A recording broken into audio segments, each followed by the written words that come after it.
Everybody needs to get off their phones. Professor Enzo's voice was deep and boomed across the arena. I couldn't even move. My entire body felt frozen as I stared at the picture on Becca's phone. I glanced around the arena, only to be met with a bunch of curious and shocked expressions. Everybody was staring at me. Sarah and her friend were chuckling as they were glaring at me. That's one way to get ahead, I heard her muttering. Professor Enzo grabbed Becca's phone to look at the photo. I hadn't even realized he was approaching us. His jaw twitched as he took in the photo. This is terrible Photoshop skills, he said, shaking his head as he gave Becca her phone back. You can clearly see the outlining around my body. Someone is really trying to spread nasty rumors. Everybody pulled their eyes from me to look back at the picture, assessing it. He's right. This is terrible Photoshop, someone murmured. How pathetic. Why go to that many lengths to spread this kind of rumor? Another said, shaking their head. Sarah's mouth was nothing more than a thin line as her obvious plan was unraveling. I couldn't help the smile that twitched at the corner of my mouth. I almost thought for a minute that you actually kissed Professor Enzo. Becca laughed from beside me, averting my attention from Sarah to her. Although I wouldn't have been surprised. He's so handsome. Anyone would be lucky to be able to kiss him. A lot of women around here want to. Really? I asked, raising my brows. Because of how handsome he is? That and because he's very young. He's only 23. Becca explains. My eyes widened. I knew he looked young, but I didn't think he was that young. He's also the strongest and toughest professor at this school, which is to be expected considering he is an alpha. He's an alpha? I asked in surprise. I had no idea. He must know my father then. I couldn't help but look back at Professor Enzo, who was busy showing some students new moves. Yes, Becca answered. I believe he's the alpha of the Calypso pack. The Calypso pack? That was the pack my mother was born in. Her parents were from the Calypso pack.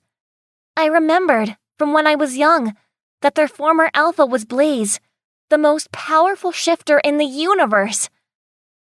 I wondered how Enzo became their alpha. The thought was quickly brushed from my mind as class concluded. I'm starving, Becca said as she gathered her belongings. We should get some lunch. I'll be there in a minute, I tell her, glancing over my shoulder at Enzo, who was typing something on his phone. He had a stern expression, his eyebrow twitching only slightly. I need to talk to the professor about something. Okay, Becca said, giving me a half wave. Then I'll see you in a bit. She turned and left the arena with the others, leaving me alone with Professor Enzo. Professor? I say, stepping closer to him. He glanced up at his phone to look at me, narrowing his eyes. I just wanted to say that I'm sorry for this mess. It's been dealt with, he muttered, showing me his phone. I got the picture taken down. I rose my brows in shock. That was so quick. When he saw my shocked expression, a smirk appeared on his lips. I know the guy who runs this platform, he explained. He took it down without question. Thank you, I said to him, feeling an overwhelming sense of relief.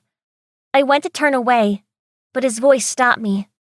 I was trying to figure out why you looked so familiar to me, and then when I saw you fighting, I realized who you were. He said. I could feel his eyes on the back of my head and knew how intently he was staring at me even before I turned around to face him. You are Alpha Bastion's daughter. It wasn't a question. I nodded my head once. You know my father? He's one of the strongest and fiercest alphas, Enzo said. His expression was hard to read. I can tell that you've trained under him. For my entire life, I say, staring down at the ground almost sheepishly. I wasn't sure why I was feeling embarrassed suddenly. My father is my role model, as is my mother. He said nothing to that. He just stared at me for another short while. Soon, He turned away to clean up his belongings. I stood there for a moment, unsure of what to say. I'm actually having a birthday party this weekend, I tell him before I could grasp what I was saying. His body tensed for a moment, and he looked over his shoulder to glance at me. A lot of alphas will be there. I'm turning 18, so it'll be a big bash in Elysium. You're invited, of course. All alphas are. Is that so? Another smirk appeared on his lips, causing my heart to somersault. Yes, I answer, pleased that my voice didn't sound strained. Of course, you don't have to, but I figured I'd offer the invite. When he didn't say anything in response, I took that as my cue to leave. I turned away, feeling awkward, and started to walk toward the exit. Should I bring anything? He asked before I could leave. I paused.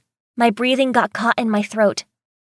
Just yourself, I say, instantly regretting how lame I sounded. I left without another word. I can't believe my daughter is turning 18.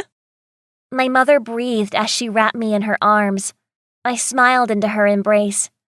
It felt good to be home after a few weeks of living at the academy. Hagala Shifter Academy was about an hour's drive from Elysium, so I had to live in a dorm room. I tried to come home most weekends, though. How do you feel? Any changes? My father asked, eyeing my features carefully. I thought about it for a moment before answering. Typically, when a wolf was about to make an appearance, it could be felt. I shook my head, sighing in defeat. I feel the same, I answer. Maybe I won't get a wolf. Don't say that, my mother said with a frown. You'll get your wolf, and you'll be stronger than ever. Your mother is right, Lila Bean. My father chimed in. It's in your DNA. I knew they were right.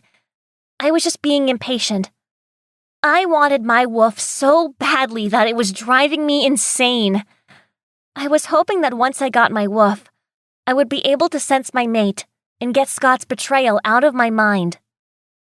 I looked between my parents who loved one another so much, it pulled at my heart. Even after everything they've been through in their entire lives, they always stood by each other. My father said that a mate bond is the strongest form of companionship. He's proved that repeatedly. Even when my mother pulled away, he always went after her. He never gave up. He's loved her unconditionally, and I admired that so much. I aspired to have that more than anything. But without a wolf, I felt like that was impossible. Guess we'll be arriving soon, Lila Bean, my mother said, giving me a fond smile. I stared myself over in the mirror one last time. I was wearing a silky pink and black dress that flowed evenly around my knees. My father had already gone to greet some of the alphas that already arrived. My mother stood behind me, staring at me fondly with tears welling up in her eyes. I'm so proud of you, you know, she breathed, wrapping her arms around me and giving me a tight hug. The two of us looked a lot alike. I had her dark hair and fair features. Most importantly, I had her Volana eyes, one violet and the other blue. She released me and draped an arm through mine, pulling me along with her toward my bedroom door. I could already hear the guests piling into the foyer of the pack house. Oh, I forgot to mention, I invited my professor as well, I tell her. She paused for a moment and glanced at me. Actually, he's the alpha of the Calypso pack, Enzo. She rose her brows. Alpha Enzo is your professor? She asked. She didn't sound displeased, just surprised.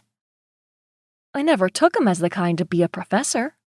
Do you know him well? I asked, peering up at her. She thought about it for a moment before answering. As well as I can, I suppose. He's the son of the former alpha of the Calypso pack, Blaze.